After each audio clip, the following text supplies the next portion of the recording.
Good evening, everyone. And tonight's Holy Week Chronicles comes to you with what happens on Wednesday. And while we have spent our time over the last 2 days on Monday and Tuesday in Mark, today we go to Matthew. We go to Matthew, the 26th verse, the 26th chapter, beginning at the 6th verse.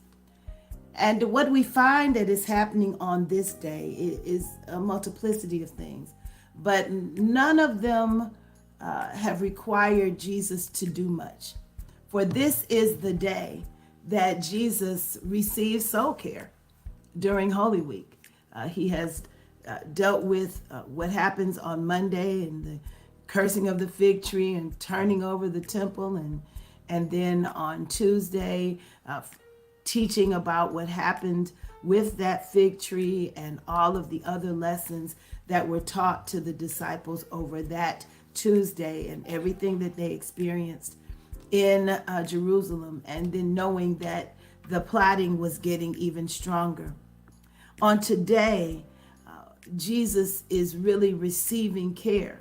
He is going to a dinner at the house of Simon the leper, and just as an aside, Simon the leper is in Bethany, where those persons who were not accepted in Jerusalem, those persons on the margin, got to hang out in Bethany because Bethany was a place they could be received.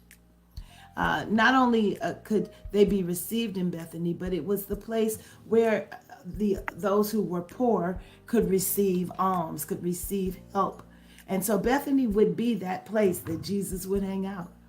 And on this day, this same evening, where Judas will go and have that conversation, where he will conspire with those who are to kill Jesus. They also call this Spy Wednesday, as in addition to Holy Wednesday, where Judas goes and does what Judas is going to do to be part of this great plan to save us.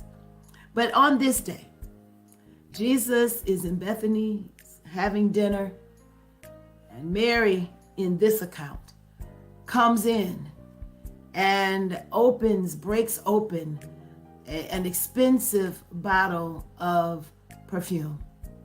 And in her remembering everything that he has taught her, and remembering everything that he has shown her, and in raising her brother from the dead, and all of the things that she had experienced at the feet of Jesus, her gratefulness pours out.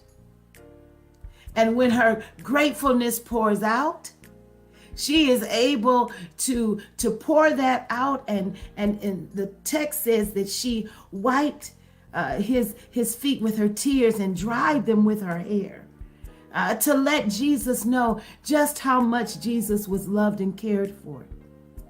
There were those sitting there. Some say it was Judas, and some say it was the disciples in mass who cautioned her, who told her that the expense that was wasted on this floor, wasted on Jesus's feet, could have been helping the poor, and that she had wasted this on Jesus. But Jesus said, leave her alone.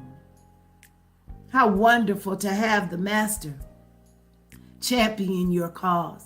How wonderful to have Rabboni, to have Jesus say to those who were coming against you, who bullied you, if you will, that to leave her alone and to allow her to care for me.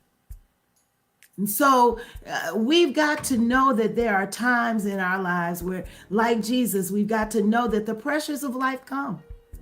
And Jesus taught us on that very day, on the Wednesday, knowing that Friday he would give his life. But on that Wednesday, he taught us something else. He taught us to receive care, because that care was not just the anointing of his feet. Jesus says it was preparing him for burial. Jesus said that in doing so, Mary cared for Jesus' soul. And so as we prepare for tomorrow, Maundy Thursday, and we remember the Lord's Supper and the betrayal and all that happened on Thursday, let's stop for a moment and just sit in the beauty of Wednesday at Bethany, where Jesus is cared for in a way that not only cares for his selfhood, but cares for his soul. It is our need to do the same, to sometimes just sit and to receive care, even if it's from us as we share with the Father.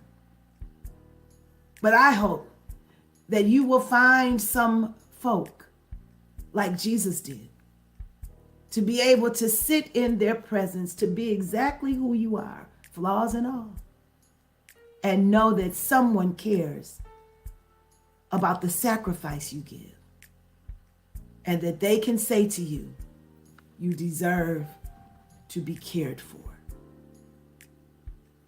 I hope that these chronicles are helping someone to see more than just those things we always talk about in this week.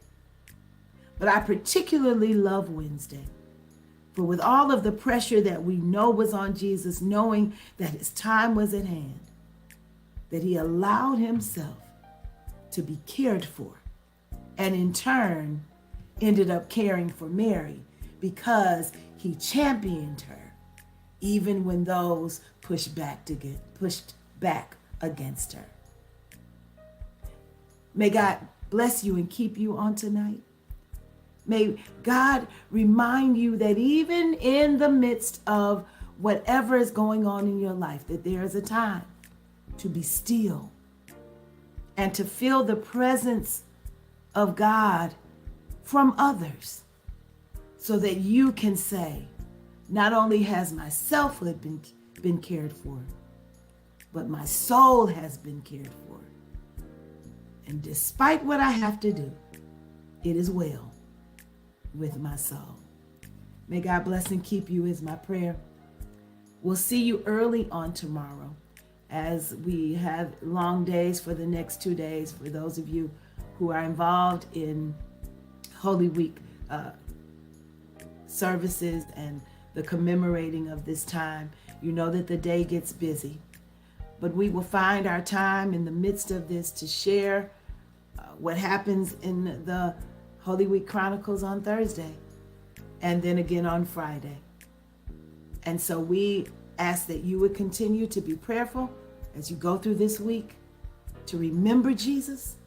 Remember Jesus not only at the Lord's Supper and at crucifixion, but a Monday Jesus and a Tuesday Jesus and a Wednesday Jesus. May God bless you is my prayer. See you soon.